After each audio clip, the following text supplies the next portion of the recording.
ब्रह्मदेवाय नमः। पुत्र,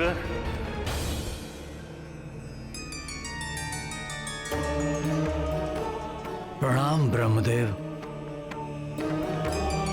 वत्स कुंभकर्ण, हम तुम्हारी तपस्या से अति प्रसन्न हैं। कहो, क्या वरदान चाहते हो? भ्राता कुंभकर्ण इंद्रासन मांगना चाहते थे, किंतु उसी क्षण माता सरस्वती उनकी जिह्वा पर आकर बैठी और उन्होंने इंद्रासन के स्थान पर मांगा। ब्रह्मदेव, मुझे निद्रासन का वरदान चाहिए। तथा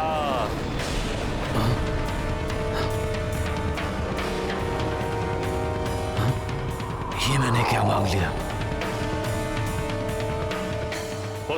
तुम 6 माह तक निद्रासन पर रहोगे और फिर एक दिवस के लिए अपनी क्षुधा को शांत करने के लिए उठोगे, फिर पुनः निद्रा मग्न हो जाओगे। यही क्रम तुम्हारे जीवन भर चलता रहेगा और यदि कोई तुम्हें नियत समय से पूर्व निद्रा से जगाएगा तो तुम्हारा जीवन संकट में पड़ जाएगा।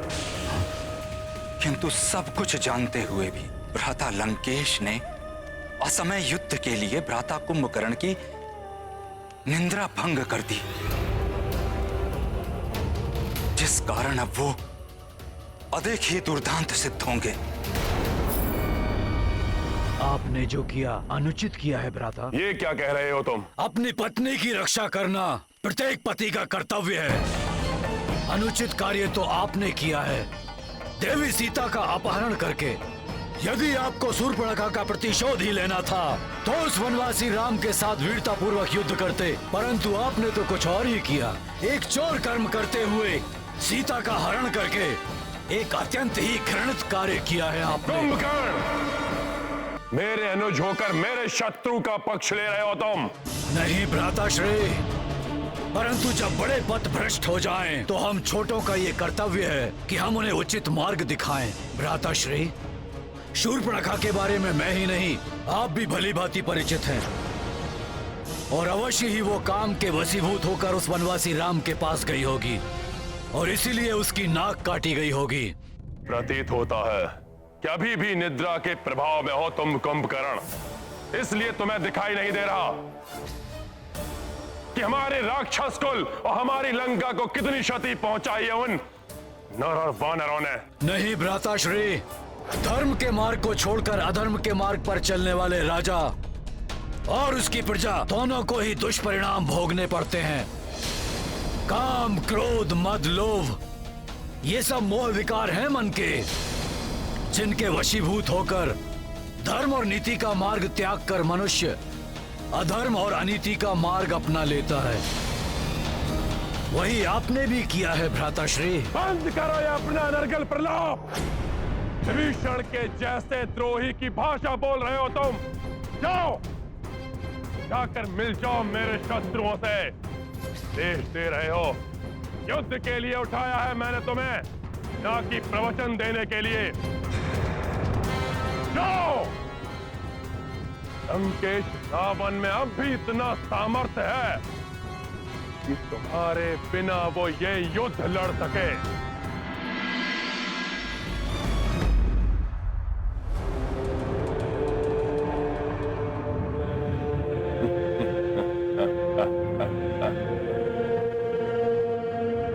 आज अंत होगा इस युद्ध का। विजय भव कुंभकर्ण।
विभीषण मेरे अनुज, बहुत ही भाग्यशाली हो तुम जो धर्म के पक्ष में खड़े हो।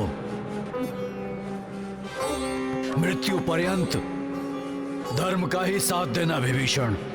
भ्राताश्री, धर्म और अधर्म के मध्य में किसी एक पथ को चुनने का अवसर सभी को प्राप्त होता है।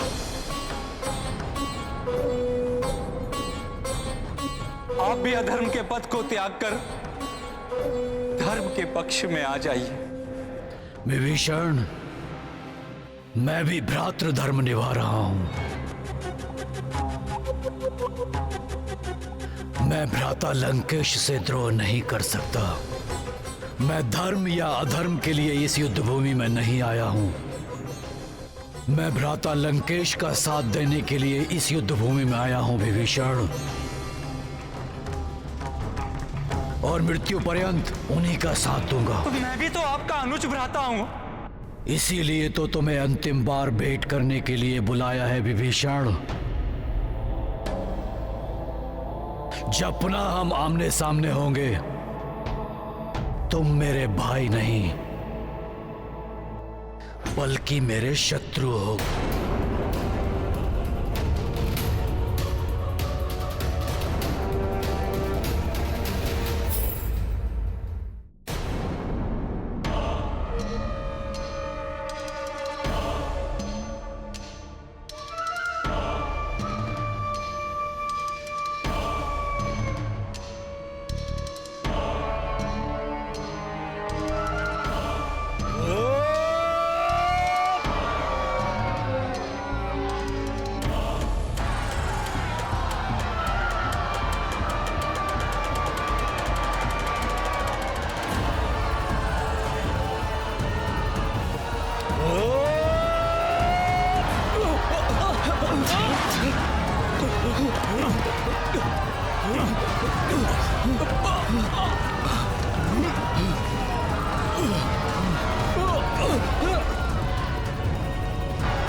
ये तो बहुत भयानक है। भागो राम सेतु की ओर। भागो, चलो, भागो, चलो, भागो। देख रहे हो महोदर, वानरों की भागती हुई सेना। हाँ महापार्श्व, उचित होता कि आरंभ में ही भ्राता कुंभकर्ण को भेज दिया जाता।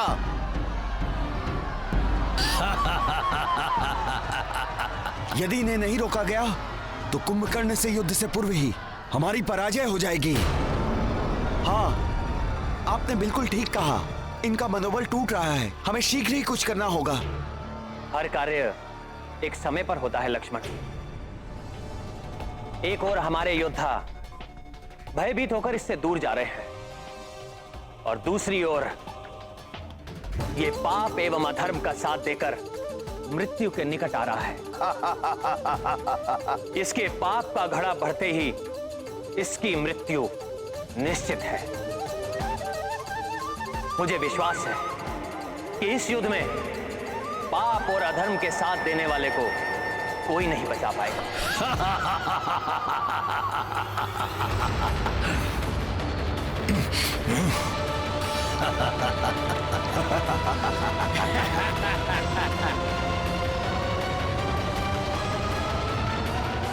व्यक्ति का ज्ञान यदि सत्य और धर्म के साथ ना हो तो सब व्यर्थ है।